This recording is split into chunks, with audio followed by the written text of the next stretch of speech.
आइए हम परमेश्वर के वचन से निकालेंगे पहला सैमुअल उसका 16वां अध्याय। पहला सैमुअल उसका 16वां अध्याय उसका 19 वचन हम पढ़ेंगे। पहला सैमुअल उसका 16वां अध्याय और उसका 19वां वचन। जी। तब शाऊल ने दूतों के हाथ यिशै के पास पहला भेजा, अपने पुत्र दाऊद को जो भेड़ बकरियों के साथ रहता है मेरे पास भेज दे। यहाँ पर एक वचन है कि तब शाऊल ने दूतों के हाथ यिशै के पास कहला भेजा कि अपने पुत्र दाऊद को जो भेड़ बकरिया के साथ रहता है मेरे पास भेज दे। कौन बुलवा रहा है? शाऊल। और शाऊल ने कॉलिंग किया है यहाँ पर कि वो भेड़ बकरियों को बुलवाने के लिए। और आपको मालूम है जिस समय शाऊल ने दाऊद को कॉल किया कि भेड़ बकरियां जो चराता है तो दाऊद उसको क्या कर मेरे पास बुलवा दे। उस समय दाऊद को मालूम था कि मैं इस्राएल का राजा बनने वाला हूँ। दाऊद को क्या मालूम है? मैं इस्राएल का राजा बनने वाला हूँ। तो दाऊद को पक्का मालूम है कि मैं इस्राएल का राजा बन जाऊंगा, क्योंकि वचन में लिखा हुआ है, अगर आप 16 वचन को अगर आप गौर से पढ़ेंगे तो ऐसा लिखा हुआ है, 7 पद से लेकर आगे पढ़ेंगे कि सैमुअल ने दाऊद का अभिषेक कर दिया था। सैमुअल ने दाऊद का अभिषेक कर दिया था राजा बनने के लिए। यदि किसी को मालूम पड़ जाए कि इस्राएल का राजा बनने वाला मैं हूं, और जो जैसे फॉर एग्जांपल इंडिया में राष्ट्रपति प्रधानमंत्री का शपथ दिलवाता है, सोचिए कि दाऊद का शपथ ग्रहण समारोह हो गया, उसको चुन भी लिया गया है। काय के लिए दाऊद को चुन लिया गया है? राजा बनने के लिए। उसके बावजूद भी वो राजा बनने की तैयारी नहीं कर रहा, वो अभी भी भेड़ बकरी चरा रहा है। कितना वो संतुष्ट, कितना बोला पीसफुली वो अपना काम कर रहा है। Praise the Lord. कभी कभी मैं आपको आज का वचन का तो थोड़ा शीर्षक बताना चाहता हूं कि परमेश्वर ने हमारे लिए कुछ ना कुछ रखा हुआ है, और हम उस चीज को जब मालूम पड़ जाए, कोई आकर हमें बता दे, कोई पास्टर आके बता दे, कोई प्रॉफिट आके बता दे, आपको आने वाले दिन में एक अच्छा मकान मिलने वाला है, हम पूरे तरीके से मकान के ख्यालात में लग जाएंगे। अगर किसी ने बोला हमें एक अच्छा कार मिलने वाला है, हम पूरी रीति से कार के ख्यालात में लग जाएंगे और हम अपना पूरा ध्यान केंद्रित करेंगे किसी तरीके से ये मकान मुझे मिल जाए, ये कार मुझे मिल जाए, या ना बड़ी जो भी चीज है हमारे पास, हम सोचेंगे किसी तरीके से, क्योंकि हमें पूरी तरीके से बता दिया गया कि ये चीज हमें मिलने वाली है। पूरा बता दिया गया है। यहाँ पर ऐसा लिखा हुआ है कि जब शाऊल ने दाऊद को बुलवाया, यिशै के पुत्र दाऊद को बुलवाया है, प्रेज़ द लॉर्ड, तो ऐसा लिखा हुआ है कि उसको दुष्ट आत्मा आता था और एक अच्छे वीणा बजाने वालों के लिए वो ढूंढ रहा था, और ऐसा वीणा बजाने वाला ढूंढ रहा था, ऐसा प्रेरित वर्षित करने वाला ढूंढ रहा था जो परमेश्वर का भय मानता हो। ऐसा लिखा हुआ है। अगर आप प्रेज़ द लॉर्ड हालेलुया, अगर आप पढ़ेंगे 14 से पढ़ेंगे, ऐसा लिखा हुआ है, यहोवा का आत्मा शाऊल पे से उठ गया, और आगे लिखा हुआ है कि दुष्ट आत्मा उसके पास घबराने के लिए आती थी, और शाऊल ने कर्मचारियों से उससे कहा, सुन, परमेश्वर की ओर से एक दुष्ट आत्मा तुझे घबराता है। हमारा प्रभु अपने कर्मचारियों को जो उपस्थित है आज्ञा दे कि वो किसी ऐसे वीणा बजाने वाले को ढूंढ ले आए कि जब परमेश्वर की ओर से दुष्ट आत्मा तुझ पर चढ़े तब वो अपने हाथ से बजाए और तू अच्छा हो जाए। लोगों ने ढूंढना शुरू कर दिया, और ढूंढा तो ऐसा पाया एक व्यक्ति है जो परमेश्वर के भय में है, लेकिन परमेश्वर के भय में है, भेड़ बकरी चराता है, और भेड़ बकरी चराने से पहले उसे मालूम था कि वो कौन बनने वाला है? राजा बनने वाला है। मैं आज के जमाने में किसी और को मालूम पड़ जाए कि मैं राजा बनने वाला हूँ, वो सांठ गांठ करने लगेगा, वो राजनीति रचने लगेगा, और वो कोशिश करेगा कि अरे अभी तो शाऊल है, शाऊल के रहते मैं राजा तो बन नहीं सकता, क्यों ना शाऊल को मार डालूं, कत्ल कर दूं ताकि मैं जल्दी राजा। लेकिन ये जल्दबाजी में नहीं है, ये वेट कर रहा है। दाऊद राजा के मैं थोड़ा सा आज छोटा सा वचन में बता रहा हूं, बहुत बड़ा लंबा वचन नहीं है, और आज की इस आराधना में कि मैं एक बात बताना चाहता हूं कि शाऊल ने भेजा दाऊद को, और जबकि दाऊद ने उस समय गोलियत को मारा नहीं है, अभी गोलियत को मारा नहीं है। 17 अध्याय में वो गोलियत को मारेगा। 16 अध्याय में ऐसा लिखा हुआ है, उसका ऑर्डिनेशन हुआ, उसका अभिषेक हुआ राजा बनने के लिए, और अभिषेक करके सैमुअल चला गया। सैमुअल अभिषेक करके क्या करेगा? वचन में लिखा हुआ है, 17 वचन में लिखा, अगर 16 का 17 पढ़ेंगे, अगर आप 10 और 10 और 11 पढ़ेंगे, 16 का 10 और 11। इस प्रकार लिखा हुआ है कि फिर इस प्रकार यीशु ने अपने 7 पुत्रों को सैमुएल के सामने भेजा, और समूएल ने यीशु से कहता है कि यहोवा ने इन्हें नहीं चुना।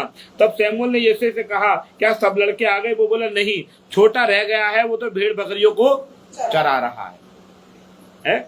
और सैमुएल ने यीशु से कहा, उसे बुलवा ले। और वचन में लिखा हुआ है कि दाऊद आया, दाऊद का अभिषेक कर दिया और सबको बता दिया कि आने वाले दिनों में राजा यही बनने। अब अगर राजा बनने वाला है तो उसे उतावली होना चाहिए, लेकिन वो उतावली नहीं है। वो प्रभु की आराधना स्तुति कर रहा है, वो प्रेज़ एंड वर्शिप कर रहा है, वो उतावली में नहीं है मेरे प्रियो।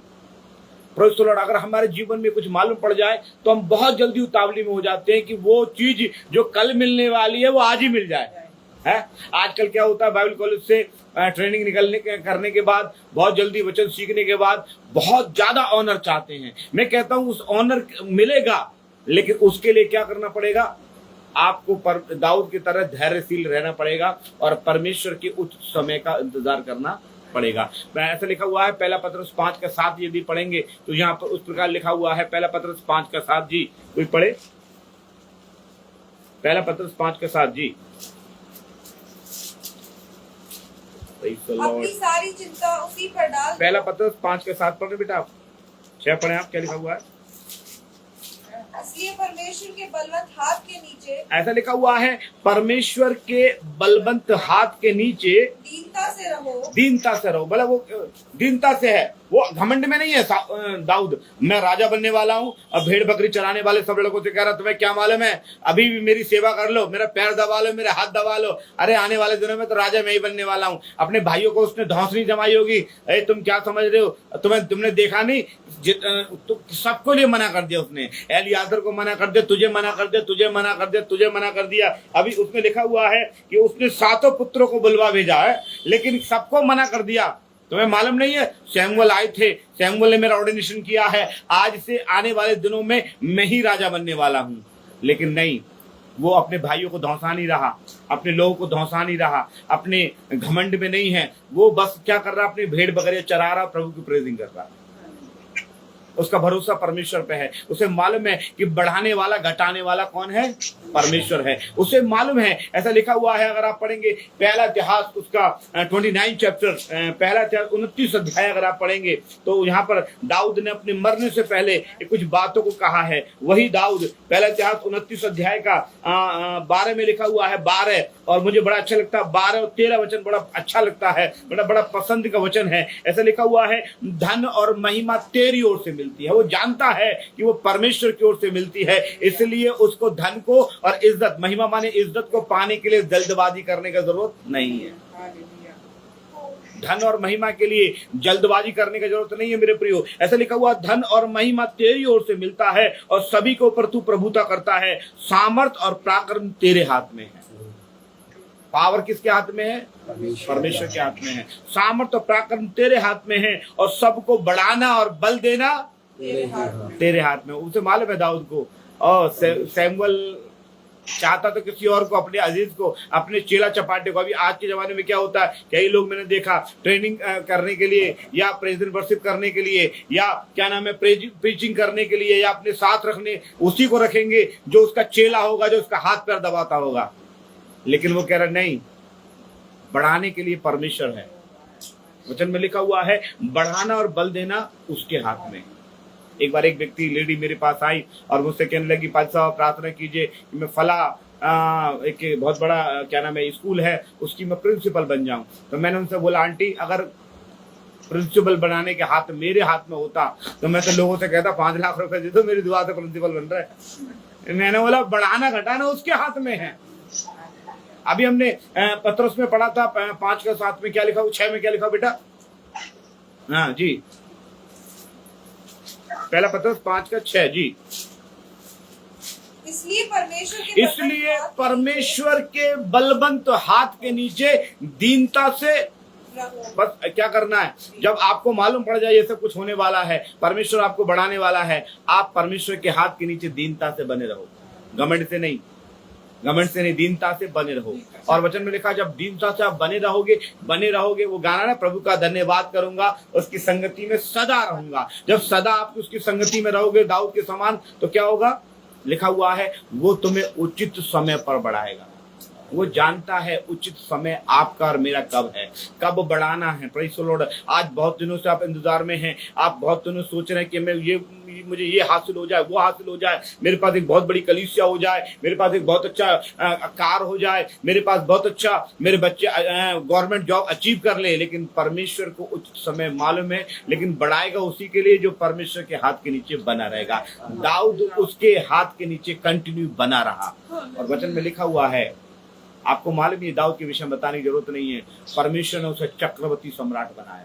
चक्रवर्ती सम्राट का मतलब कई राजा उसके अंडर में थे।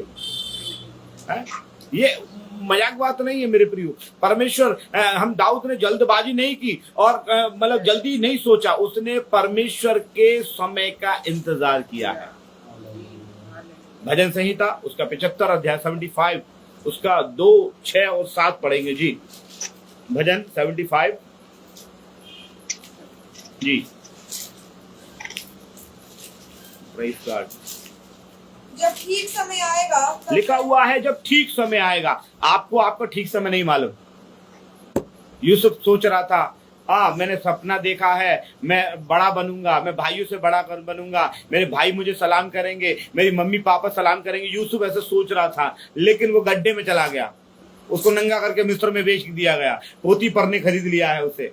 पोतीफर के यहाँ से फिर कहाँ चला गया? जेल में चला गया। तो कह रहा मेरा उचित समय कब आएगा? लेकिन वो परमेश्वर के उचित समय के लिए दीनता से परमेश्वर के प्रेज़ द लॉर्ड हालेलुया बना रहा। वो चाहता तो बहस कर सकता था पोतीफर से, भैया मैंने तेरे पति के साथ कुछ नहीं किया, मुझे क्यों जेल में भेज रहे हो? लेकिन उसको जेल में डाला गया, उसने प्रभु की उस इच्छा को स्वीकार किया। प्रभु तेरा धन्यवाद, मैं जेल में जाने को तैयार हूँ, क्योंकि परमेश्वर जेल में से ही रास्ता निकालने वाला है। हालेलुया। उचित समय आपको नहीं मालूम, वो जेल में से रास्ता निकाल सकता है। आपके घर वाले आपके विरोध में हो सकते हैं, और कलाम में लिखा हुआ है जब ठीक समय आएगा तब मैं आप ही ठीक न्याय करूंगा। तब वह परमेश्वर ठीक ठीक करने वाला है। उसका प्रेज़ द लॉर्ड एक वचन और पढ़ेंगे। Hallelujah, praise God. 6 वचन पढ़ना बेटा। क्योंकि बढ़ती ना तो पूरब से ना पश्चिम से, और ना बढ़ती आपको बढ़ाने के लिए ना कोई पूरब से आएगा, ना पश्चिम से आएगा, न जंगल से आएगा। परमेश्वर ही आपको बढ़ाने वाला है। उचित समय का इंतजार कीजिए मेरे प्रियो, परमेश्वर ही आपको बढ़ाने वाला है। लिखा हुआ है परमेश्वर ही न्यायी है। साथ में लिखा हुआ है और वो एक को घटाता दूसरे को बढ़ाता। घटाना बढ़ाना उसी के हाथ में है। मालूम है, साउल को घटा के दाऊद को बढ़ाया है। ऐसा लिखा है ना, एक को घटाता दूसरों को बढ़ाता है। ये दाऊद ने भजन संहिता में जो लिखा हुआ है, ये उसका अनुभव लिखा हुआ है। वो अनुभव लिख रहा है। भजन संहिता क्या है? दाऊद का लिखा हुआ एक अनुभव है जो उसने अपने जीवन काल में देखा है। इसलिए वो कहता है कंगाल को घोड़े पर से उठाकर कहाँ बैठाता है? सिंहासन में बैठाता है। मैं इस वचन को मैं पढ़ रहा था कि जब उसे बुलाया गया, पहला शमूएल 16 अध्याय का 19 वचन पढ़ रहे थे। यहाँ पर ऐसा लिखा हुआ है जब उसे बुलाया गया, साउल ने बुलाया कि किसी व्यक्ति को ऐसा बुलाओ जो मेरे लिए वीणा बजा सके, वीणा वादक को भेजो। और ऐसा लिखा हुआ 19 पद में, तब साउल ने दूतों के हाथ यिशै के पास कहला भेजा, तो अपने पुत्र दाऊद को जो भेड़ बकरियों के साथ रहता है मेरे पास भेज दे। देखिए उसे मालूम है मैं राजा बनने वाला हूँ, फिर भी भेड़ बकरियों के बीच में रह रहा है। क्या आप भेड़ बकरियों के बीच में रह रहे हैं? परमेश्वर आपको बढ़ाएगा। Praise the Lord. आप सोच, किसी ने बोला अरे बड़े बड़े लोगों के साथ रहोगे तो जल्दी बड़े हो जाओगे। नहीं, वो भेड़ बकरियों के साथ रह रहा लेकिन बड़ा बन गया। क्यों? क्योंकि वो परमेश्वर के उचित समय का इंतजार कर रहा था। हालेलुया। और परमेश्वर ने गोलियत के रूप में उसे उचित समय दिया। और मालूम है, कई बार उसको मौका मिला कि वो साउल को मार दे। जिस दिन वो मार देता उसी दिन राजा बन जाता, लेकिन फिर भी उसने साउल को मारा नहीं। उसने बोला नहीं, मैं षड्यंत्र से राजा नहीं बनूंगा, परमेश्वर मुझे राजा बनाएगा जब उसने मेरा अभिषेक किया है। हालेलुया। यदि परमेश्वर ने आपका अभिषेक किया है, निश्चित परमेश्वर आपको बढ़ाएगा। इसलिए मेरे प्रियो, परमेश्वर को देखिए। परमेश्वर, अपनी आंख बंद करके प्रभु से बोलिए, प्रभु जी आप मुझे बढ़ाइए। प्रभु जी, मैं आपके दिए हुए समय का इंतजार करूंगा प्रभु जी। और जब आप उसके दिए हुए समय का इंतजार करेंगे, निश्चित परमेश्वर आपको बढ़ाएगा। Praise the Lord. परमेश्वर इन वचनों से आप सबको आशीष दे।